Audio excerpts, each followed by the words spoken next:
Omulungi ndaba nkwaniriza olunaku lwa leero amannya Damba Eric omuweerezaawo. Olunaku lwa leero tuli wano eno wakati mu kibuga Kampala ng'era tulina omwami gwe tuzze osinkana.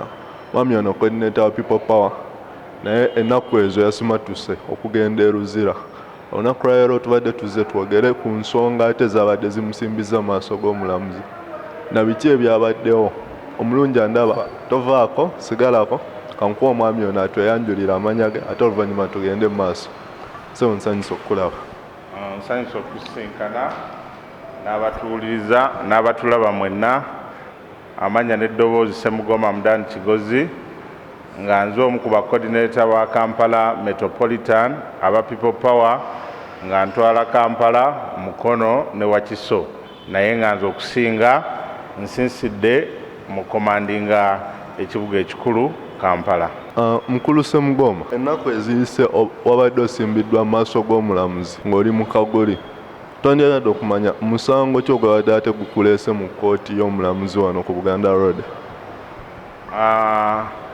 Mu mwaka oguwedde 2019 mu Desemba ng'ennaku z'omwezi 19 Desemba 2019 nafuna ebbaluwa okuva mu kkooti y'e Buganda Road ng'empita ng'era kuliko omusango oguvunaanibwa gwe baali bayise unauthorized voting.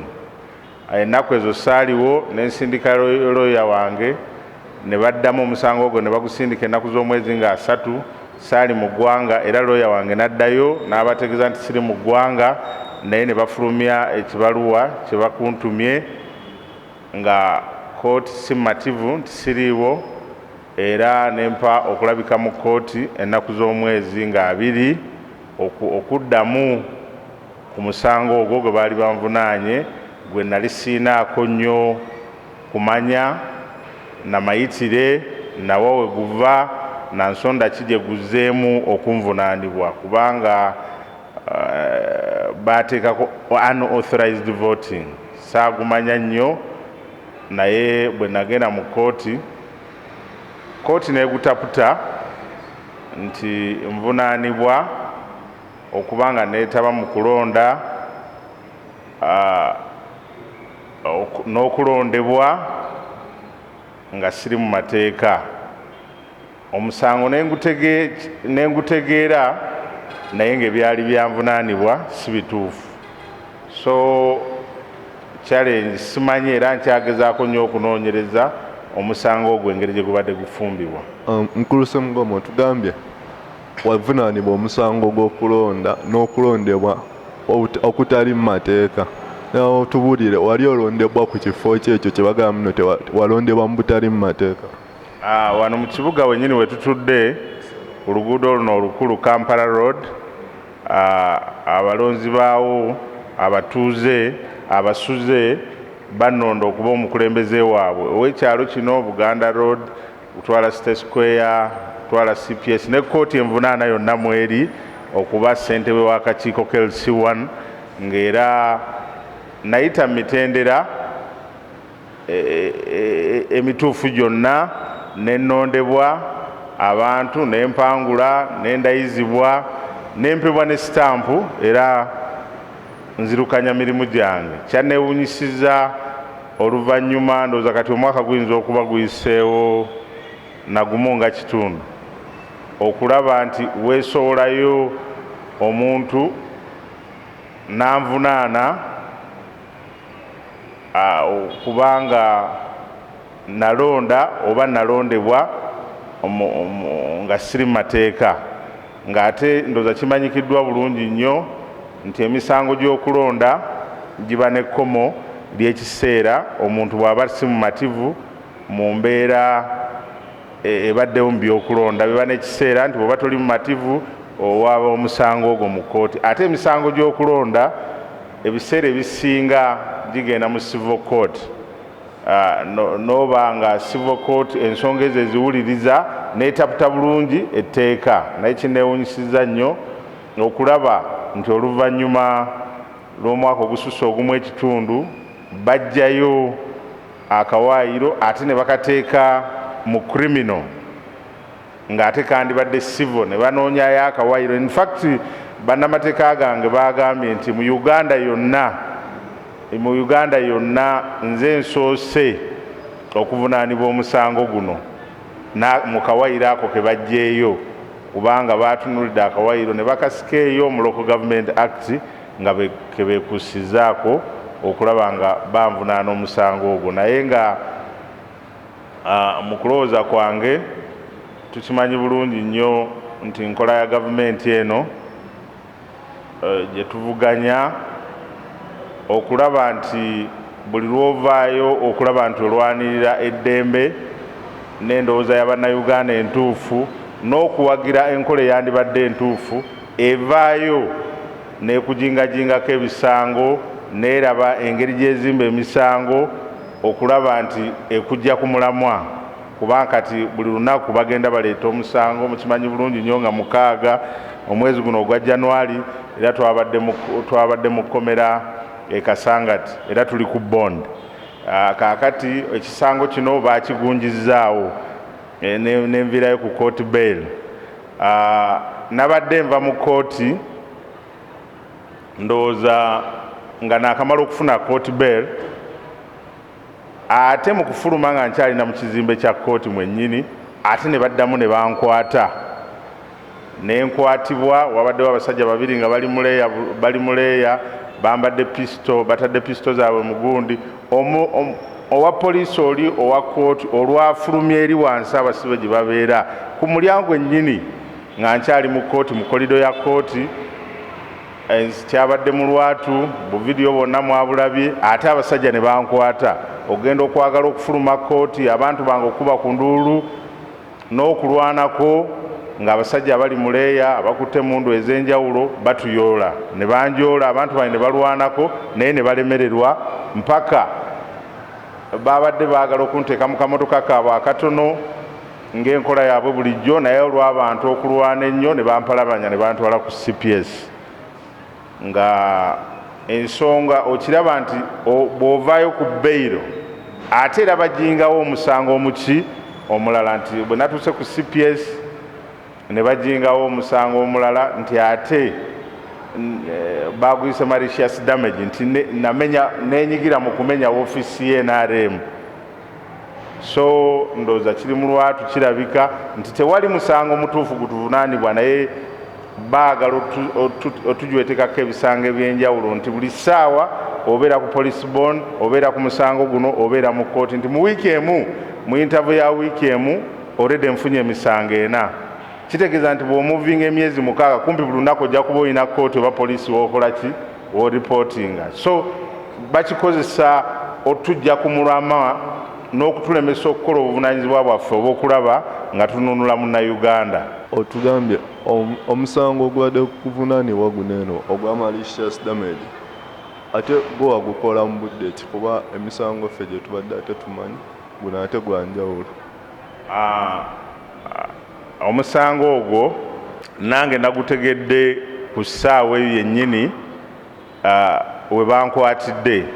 Kitegeeza gwatondeddwawo ku ssaawa eyo yennyini nga bamaze okulaba nti kooti etuwadde beyiro, kuba ekigendererwa kyabwe kutukwata, kututeekako luzira, kola tocha. Kati bwe balabye nti sigenze luzira, mu kaseera ako kennyini kooti interview ng'emaze okumpa bail nga naye sinafuna mpapula zinfulumya mu kooti, ate we baayiriza omusango ogwo ne baguteekawo, kubanga nze ssentebe w'ekitundu kino Buganda Road, poliisi mweri ne kooti mweri. Senga wabaddewo omusango ogunvunaanibwa, ofiisi yange eri muno, emirimu gyange ngiddukanyiza muno, bandibadde dda bampita. Era bwe natuuse ku poliisi challenge emu, omukulu yabadde ku fayiro gye namubuuziza ng'aleese omusango ogwo, ne mugamba nze chairman w'ekitundu kino, wali ompiseeko oba wali ontegeezezzaako nti chairman wano ovunaanibwa omusango guno? Kubanga bwe tuba wano nga tukola emirimu gyaffe egya bulijjo tukolagana ne poliisi, ku poliisi mbeerawo ku CPS ebbanga lyonna, ne mugamba nti wali ompiseeko? Omukulu mu kulemererwa ennyo yange nakuba ku ssimu yo nga teriiko. Kitegeeza nakkiriza nti kitegeezebwangako era omusango tegubaddeewo mu bufunze, baaguyiya mu kaseera ako balabe nga era banziza mu kkomera ng'ekigendererwa kyabwe bwe kyali. Nkulu Ssemugomba, nandyagadde okumanya bwe walondebwa ku bwa ssentebe bw'ekifo kino wali omaze okubeera owa people power oba wali tonnaba kubeera? Bwe nalondebwa ku kifo kino ekya ssentebe w'e LC1 omanyi people power kyo kitegeeza maanyi g'abantu. Buli woobeera tubadde mu maanyi g'abantu yadde abantu badde tebanagategeera bulungi nti amaanyi gaabwe galina okukola ebyo bakola n'okwekolamu omulimu, naye nga sibadde mu bukulembeze bwa people power. Y'ensonga lwaki ebbanga lyonna nga maze okulondebwa mbadde ssentebe w'e LC1 atatataaganyizibwa. Ensonga zino zonna zizze nga bazimbira ku bukulembeze bwe nnyina mu people power, nga bagamba nti chairman w'e LC1 ow'oluguudo olukulu mu kibuga tasobola kubanga wa people power, nti nga bajweteka nti nyina ebigendererwa ebyokulaba nti ndeeta abantu bangi bewandiisize mu kibuga, nga baleeta endowooza nti tulina enteekateeka ekunga abavubuka okujja mu kibuga, era ng'endowooza zijja ne zigamba nti ono wa people power tasobola kufuga kulinaana State House kubanga eno zooni gyendi eyawukana neki ne challenge ezo zonna zizze luvannyuma lwakufuna bukulembeze buno obwa people power. Ensonga lwaki ekifo ekyo mbadde nakyo nga tewali kutataaganyizibwa, emirimu ngikola nga buli kimu nkikola nga tewali kintataaganya, naye oluvannyuma lw'okufuna obuvunaanyizibwa ebintu ng'ebyo bivuddeyo. Aleeta abavuka bewandiisize mu kibuga tasobola kuba alinaanye State House, tasobola ayina babifulumyako nti ayina enteekateeka ereeta abavubuka mu kibuga singa baba bakakuttemu abalagire. Accusation zizze nnyingi, ndowooza ze zivuddeko okuleeta embeera eno ekola ki eriwo essaawa zino, nga waliwo abajja bakonjera ebigambo abamu okutuukiriza ebigendererwa byabwe n'okulaba nti banyigiriza obuweereza bwange bwendiko, oluusi banyigiriza baleete embeera enseetula mu buweereza bwendiko mu people power. Omusango guno guli mu kkooti kati gyafuuse ebiri, kati kyekiddako kuba guli gwe twakulabye waweereddwa bbeera, twagala kumanya oddayo ddi mu kkooti weteeseteese otya okuwangula emisango gino ate?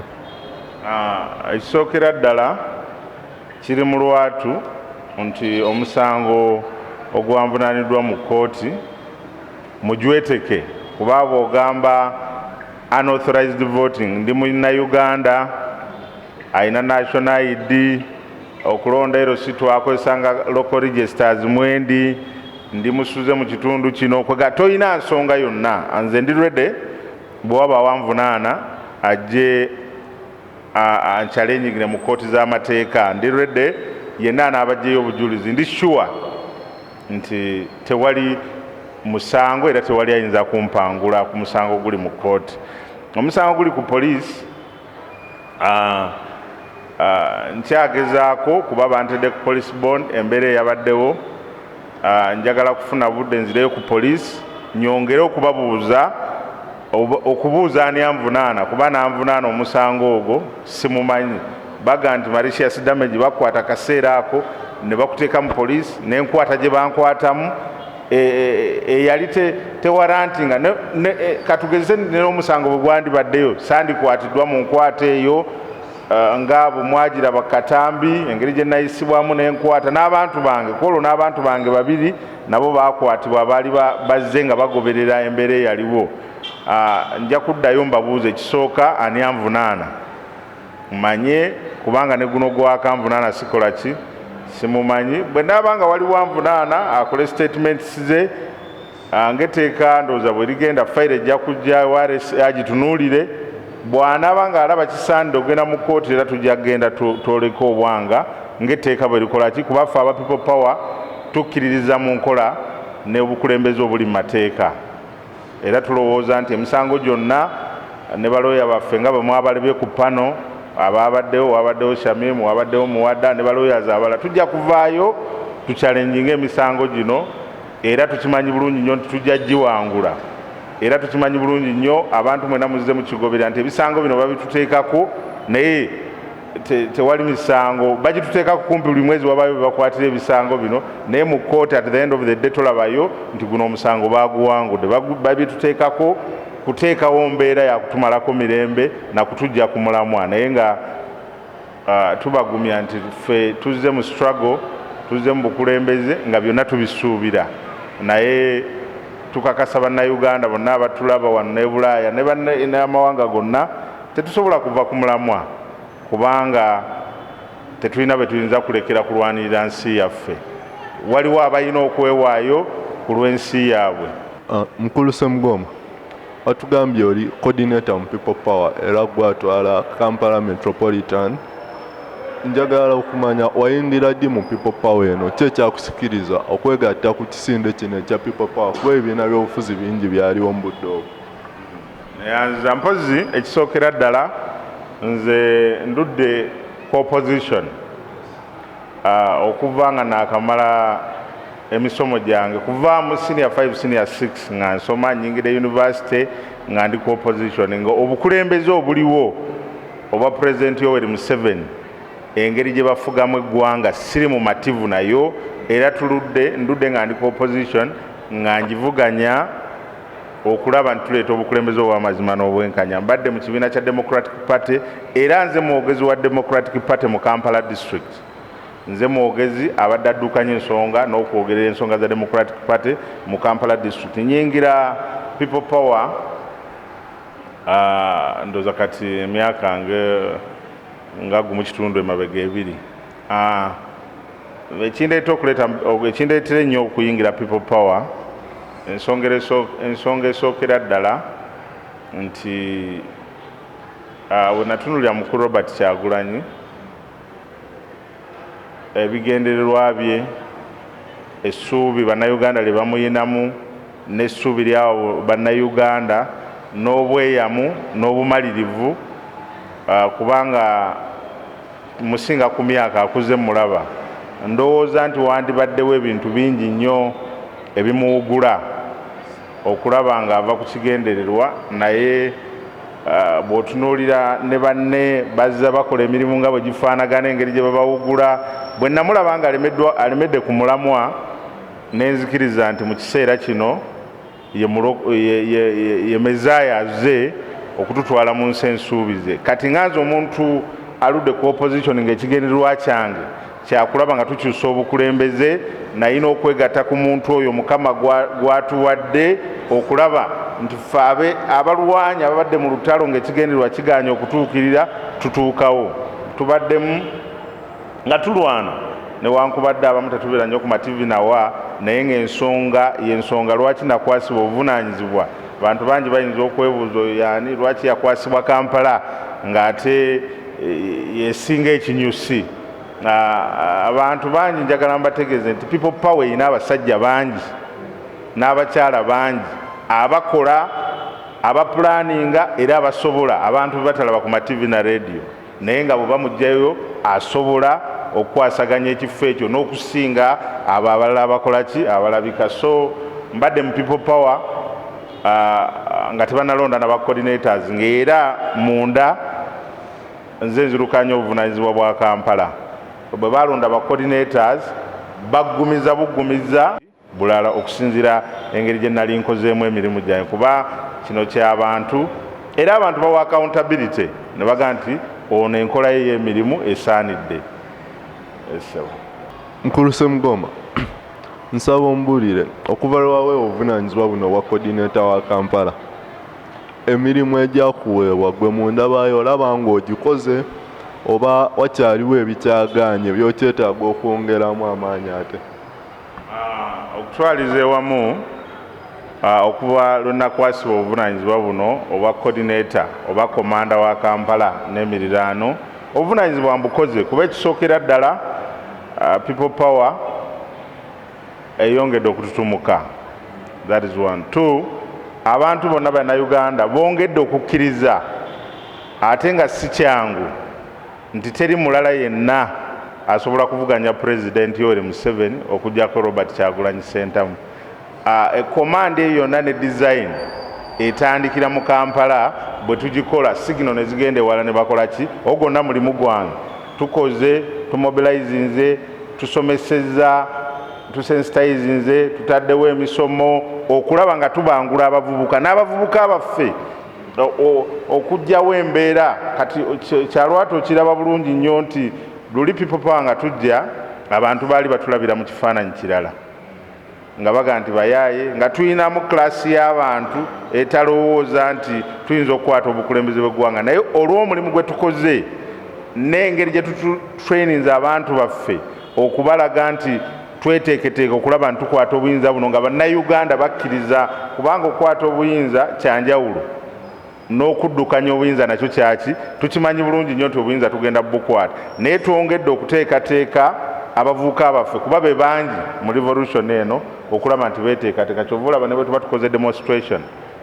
beekolamu omulimu tokyasobola kulaba nti waliwo asitudde akasefuliya oba akasimu k'omuntu bo bennyini basobola okuteeka embeera era ne beegobamu n'abo abasobola okukola emize emikyamu people power tugezezaako mwene embeera okucreatinga teams ez'enjawulo tugezezaako okuteekawo induction courses ez'enjawulo okusomesa tugezezaako okukola emikolo egy'enjawulo tuingaginze nze ndi coordinator wa people power naye nkola ne organs eza people power endala ng'ey'abavubuka ey'abalema ey'abayimbi naye nsinze nnyo n'okukola ne organ ya informal sector kuba zonna zigwa mu nze mukiraba bulungi nnyo tutaddewo emikolo mingi nnyo kuba tukimanyi nti informal sector yetwala abantu abasinga obungi ab'omu butale ababooda abaki tutaddewo nnyo emikolo mingi nnyo mbadde mugiraba nga gya informal sector ng'ebyo byonna nkwatagana n'ettabi lyange lyerimu okulaba nti tuluŋŋamya. However tufunyemu challenges nyingi. Ekisooka nti President Museveni obutafanagana abakulembeze balala babadde bamuvuganya abakulembeze abalala abadde abeetegekera kuba babadde mu nteekateeka ye. Challenge tusinza okufuna nti President Museveni teyamanya Kyagulanyi na people power nti mu mbeera ey'okutya okungi ataddewo enkola nnene nnyo okulaba nga atucunya okulaba nga atunyigiriza nti abavubuka baffe bangi babayingiddemu batuteekamu bayinfoma abavubuka baffe abasinga babakwata abamu babatambulirako oli bwe bamusanga kati nga bulaba bwentaddeko baleeti eno baleeti eriwo mu mateeka nga bwe twavayo ne tukitangaaza ntubagana nifo ky'okukwata bali abavubuka abatalina misango mukwate abakulembeze kiri mu lwatu nti baganya okujja okukwata abakulembeze naye basanga abaana abalina baleeti bamukwata bwe bamukwata nga bomanyi polisi yaffe eya Uganda ekuteekako omusango gwonna nekuteeka nekola fayiro nekutwala mu kooti nekutwala eruzira ne batakigoberera naye bakusiba omwana bamusiba omwezi bamusiba wiiki 2 challenge eyo tugifuna nti bagezezaako nnyo okulaba nti basiba abantu baffe ng'ate mukimanyi nti people power tubadde tukyali mu formation buli basiba abantu kyetaaga ssente buli basiba abantu ng'ekigendererwamu ekyo kyebaagala bwe bakwata omwana abaana abataano b'omukaaga ne babatwala eruzanga senga temubakolako kuba okubajjayo babateekako kooti bwe baba bayisiza mu makooti babateekako ebisale ebyokubajjayo okubeeyimirira nga binene ne bakwata omwana bamuteeka akasonga katono ate ne bamusaba ne bamugamba twagala beyiro ya $2 million bwe baba bataano bwe bukadde 10 nga bakimanyi bulungi nnyo nti mu mbeera nga bwe mumanyi people power maanyi g'abantu amaanyi gaffe gali mu bantu mmwe sente tetuziina nga mu kaseera ako tewali $10 million kati abaana be babatwala bo bennyini basanga abaana abo ne babaga nti mulaba bemulwanirira bo bali eri bali bulungi kati mwe babaleseeyo naye nga be babisetinga ne babikola ate ne bamala kati eyo challenge nsanje nnyo mu bukulembeze nti oluusi kinafuya emitima gy'abaana naye tugezezaako nnyo balaga rights zaabwe tugezeza nnyo okubalaga engeri gye balina okwerwanira ate tugezezaako nnyo balaga nti ffe twagala okukyusa obukulembeze bw'eggwanga lino mu mirembe kubanga kibaddewo guno omulembe gwe tulimu ogwa Kyagulanyi tuli mu digital world tusobola okukyusa obukulembeze nga tozze mu bino eyo challenge ino nayo nnene kuba tojja kusanga mu people power ng'oli bamugaye nti alina akakwate n'obuyekera tojja kusanga mu people power nti ono alina akakwate nekino kubanga mulembe gwa kuzanyisa bwongo computer digital temuli kakwate so tukkiriza nti abavuka baffe tubagumya naye nga challenge mu kulembeze gisanze esinze okunsumbuwa ennyo be bantu baffe abasibibwa. Abantu basibwa tosobola kumalako wiiki nga tofunyeeyo baana be bakwata. Kakati ogenda okulaba nga kikendeeza ku budde bwo bwewandiwadde emirimu emirala nga buli ssaawa olina okukwatagana ne bakanso, olina okukuba eno bane mutuyambeyo kasente, bane bavolontiya mutuyambe, okulaba nga abaana tubajjayo, naye nga tugenda kwongera abantu baffe obakubiriza era tubatraininga n'okubalaga obuteesula mu butego bwabwe. Tubatraininga tubagaa nti bwe baba bakozi bwe bati ffe tukole bwe tuti, bwe baba bakozi bwe bati ffe tukole bwe tuti. Nakyo tugezezaako okulaba nga tukikaabinga kuba naye ebadde enkola yabwemu okulaba nga etujja ku mulamwa. So ebintu bingi nnyo betukoze naye nga mu bufunze ndowooza byebyo ebibaddemu. Tugezezaako people power eri waggulu. Nzikiriza nti kati bannayuganda bonna bakkiriza nti omulembe gwa people power ekyo nno tekibadde kyangu. Omanyi obuwagizi kyanjawulo, naffe abadesigninga munda okukifuula kyekiri abagoberezi bakirabire nakyo kyanjawulo. Tugezezaako era tukkiriza nti bannayuganda bonna, era nga bwe munda we mbadde nkyogera mbadde very clear nti abantu bonna kati abantu bonna bannayuganda bali ku Robert Kyagulanyi. Challenge tukyafunyeemu be bakulembeze abatono ab'ebibiina ebyenjawulo ng'abantu nga ttiimu oli naganze ndi wa kibiina bwe nti ng'akulowoozesa nti wansi ayina abaki abantu. Naye nze bwe ntunula nja kusembayo n'ensonga ya coordination. Soon tugenda ku unveilinga Kampala teams, coordination team ya Kampala mangu ddala. Kakati naye bw'olaba abakulembeze bonna be tuinvolvinga nabo mu bibiina ebirala tebakyaliyo, bonna bali mu people power. So challenges tuziina nga tukimanyi bulungi nnyo kakodyo ka gavumenti eno gye tuvuganya okulaba obutaagala opposition yawamu. Naye abantu bakitegedde era abantu batadde abakulembeze baabwe abo abaagala okukola abantu kye batalowooza agatali maanyi g'abantu babatadde ku pressure okubalaga nti ekituufu kye kino. Ogwonna mulimu gwaffe abantu okubatereeza n'obbagaidinga okulaba nti tugenda mu nsi ensuubizi. Ekigambo ky'ebibiina by'obufuzi ekyo kyoyogeddeko, waliwo abakulembeze abamu bibiina by'obufuzi bino bagamba nti people power mwajja kusaanyawo bibiina byabufuzi, era yemu ku nsonga gye bawa ebagaanye okwegatta ku people power bo bakkiriza nti people power yajja kusaanyawo bibiina byabwe. Kati mbadde njagala obawo obubaka obubagumya obakakase nti people power teyajja kusaanyawo bibiina byabwe byabufuzi wabula kuleeta bwegazi. Mpozi neyanze ekisooka nga sinaddamu kibuuzo ekyo, nsaba njagala ntwala omukisa guno okutegeeza bannayuganda ekizibu kye tulina olwaleero abantu bakyerabira nnyo ekigasse bannayuganda era ekireese bannayuganda mu people power. Ekisookera ddala bantu kukyusa bukulembeze kuva mu kunyigirizibwa kulaba nti tufuna obukulembeze obupya. Yensonga ekoze eki ebaleese. Nze kamwa kwogera ndi musajja wa Democratic Party nga bannagambye edda nze mwogezi wa Democratic Party. Nina ekibiina mwenva size buzinga omuntu omulala, naye tukimanyi bulungi nnyo nti mu mbeera eriwo oba weebuzaabuza okulowoozesa bannayuganda nti waliwo ekibiina ky'ebyobufuzi, kubanga enkola eriwo, amateeka ge tuyina. Njagala olabe President Museveni okuva mu kujja kwe alwanyisa enkola y'ebibiina by'ebyobufuzi. Okwagala obitaamu kwali kunyigirizibwa naye nga teyabita. Kiri mu lwatu nti abebibiina by'obufuzi eb'enjawulo babadde bategeka enkuŋŋaana zaabwe. Tekitandise nga people power etandise babadde bategeka enkuŋŋaana zaabwe ng'era President Museveni abazoganya. Babadde bategeka ne bwe baba bategese munda era bakwatibwa. Kakati etteeka erifuga ebibiina by'obufuzi si bwe lirina okubeera, kitegeeza teririiwo. Kitegeeza ebibiina by'obufuzi tebikola ki? Tusooke tulwane era tulwanyise ekizibu kye tuyina, tukomyewo ebibiina byaffe nga twefugira mu mateeka era nga twetaayanza.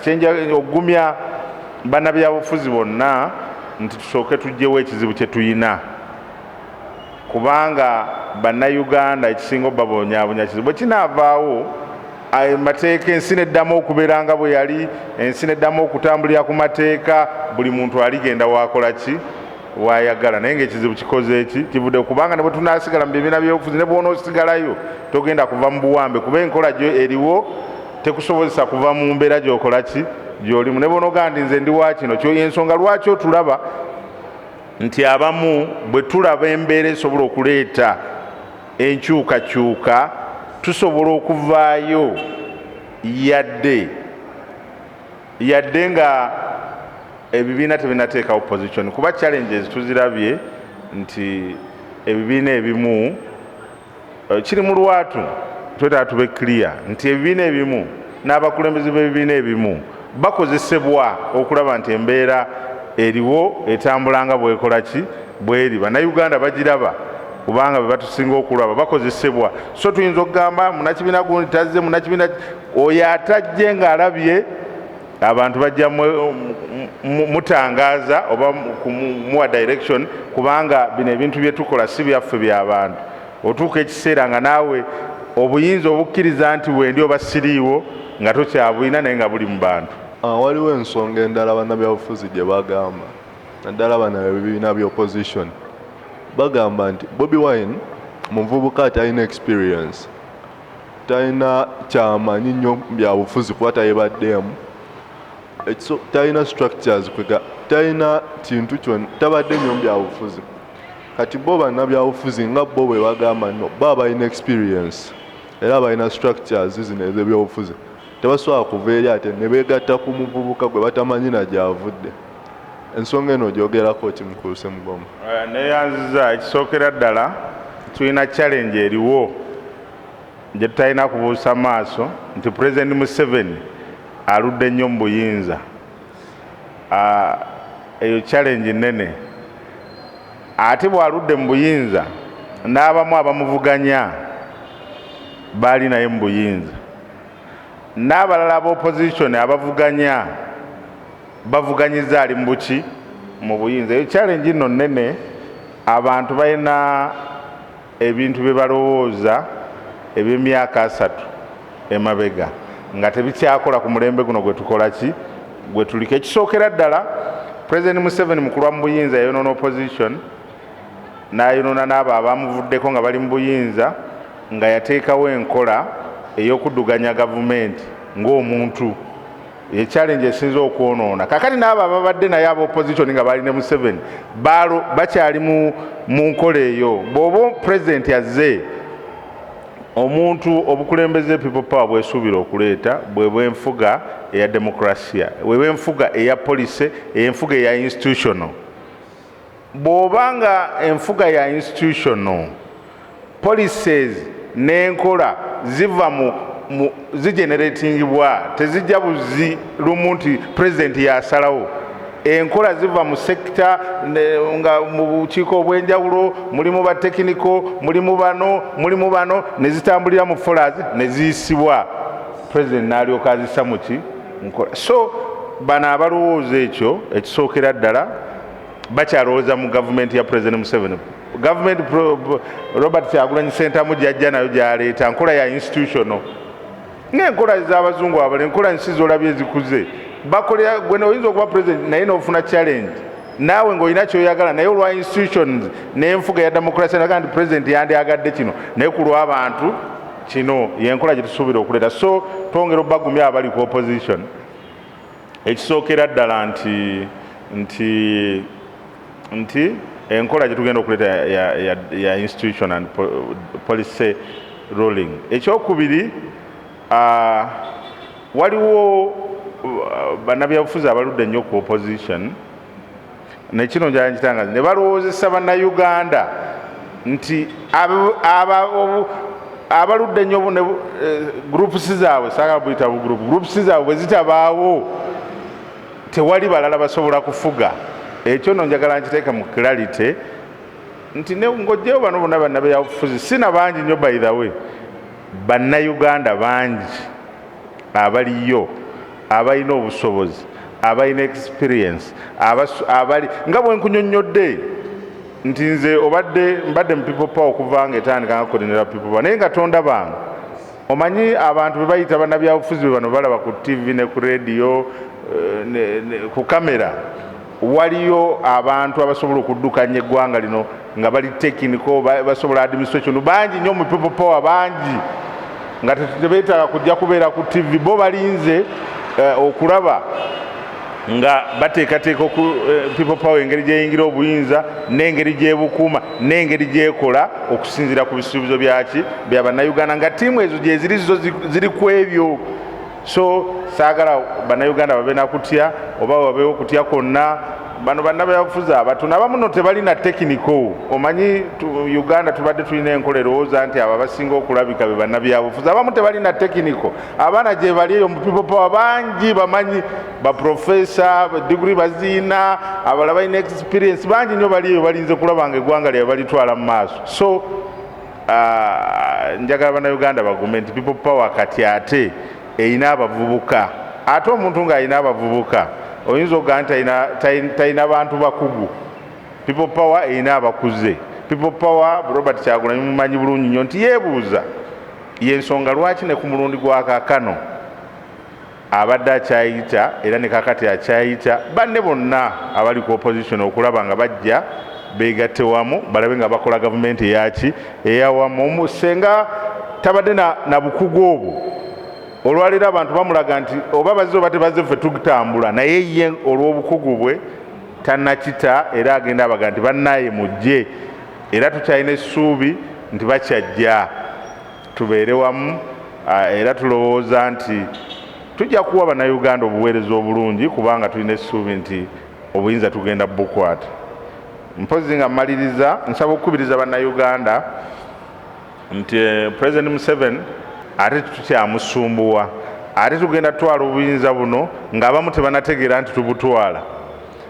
Enkola ebaddewo enkadde President Museveni abadde akozesa divide and rule naye enkola ebadde enkadde nga agenda nagaa nti mwe muli Baganda muli wano, mwe muli Bakyoli muli wano, mwe muli Banyarwanda. Kaakati challenge afunye mu Bobi Wine nga bwe wagiraba mu America. Obama yajja abazungu abaali ba historical bali abatagala baddugavu ne baleeta busekita obwo naye abavuka ne bagaa nti twagala omulembe gwaffe twekolere ku kipya. Challenge eriwo mu Uganda kati bwogenda mu Eastern mu Western wonna balowooza people power Kyagulanyi. Sekita eya tribe olwaleero ne bwogipampinga mu bannayuganda teriiwo. Ate era mu people power gavumenti gye tuleeta ebyo si byaffe gy'emirembe gy'abo abadde babikola giweddeko gye tujjawo. So challenge yagifunye nti bannayuganda ddala okusingira ddala abavubuka bali wamu. Tubadde tulina challenge nti tetubadde tunafunako mukulembeze nga agatta nako obuntu obwo ogaa nti eno Namirembe eno Rubaga eno Kibuli buleetebwa bakulembeze abaagala okweremeza mu buyinza babaawoyo be bapokera omusente okuleeta divisions ezo. Naye mulundi guno people power eganjiza buli wamu. Twegasse madiini twegasse mu kabira bannabyabufuzi abakyasigalidde era tubakubiriza nti omuntu yenna ava ku mugenda afuuka kaasa. Kiri mu lwatu nti struggle ey'opposition n'ey'okukyusa eggwanga lino si lya muntu oyo aluddeko yekka wabula lya muntu oyo bannayuganda gwe balaba nti asobola okutuukiriza ekigendererwa kyabwe. Omuntu yenna awagamira obuyinza bujja kuba mu bantu. Toyanza nnyo badde nsaba osiibule ku bantu baffe obaweeyo n'obubaka obusembayo. Mpozi neyanziza mwenna abadde batuwuliriza tubeebaza people power amaanyi tugumira ku mmwe. Abantu bwe batali tetusobola kubaawo kuba tetulina nnyo ssente naye obugagga bwe tulina be bantu. Ekyokusooka neebaza abantu mwenna abazze mu kkooti okumbeererawo n'okulaba nti muŋŋumya kubanga nange bwe ntunula bwe nti emabega nga bacommanders tebaliiyo amaanyi ganzigwamu naye bacommanders baabaddewo abannwaniridde nga abasajja baddamu okunkwata. Mbeebaza era ngumya mwenna abatulaba n'abatuwuliriza nti bwe tuneegatta ewamu ne tukolera wamu ne tulwanira wamu ne tutetenkanyiza wamu tulina essuubi nti tugenda kukyusa obuyinza bw'eggwanga lino mu mirembe nga pulezidenti waffe atukulembedde Katonda gw'atuwadde mu kaseera kano ye Robert Kyagulanyi Ssentamu. Tubakubiriza mwenna tukolere wamu. Kino ekintu si kya Robert Kyagulanyi Ssentamu wabula kya buli sekinnoomu. Buli muntu alina ettaffaali ly'alina okugatta kulaba ng'akyusa obukulembeze, ly'alina okugatta okulaba ku ggwanga lye, ly'alina okugatta okulaba nti ategekera abo abalikola ki abaliddawo. So nsaba tukwatize wamu buli muntu buvunaanyizibwa bwe okulaba nti tuguka gye tulaga tutuuka mu nsi ensuubize. Mwenna abatuwuliriza neeyanziza nnyo, neeyanzege Ssemugoma Hamdan Kigozi, Commander People Power Kampala District. Neeyanzege. Okay. Ebigambo by'omukulu mubiwulidde. Kulayokedde ebigambo bingi. Bannabyabufuzi People Power teyajja kubaawula, yajja kugatta. N'abantu bassekinnoomu muyitiddwa struggle eno buli omu bagambye buli omu olina ettaffaali ly'osobola okuteekako. Amaanyi gaabwe gali mu bantu. Sigadde ndi Damba Eric, mwebale nnyo, mwebale ddala.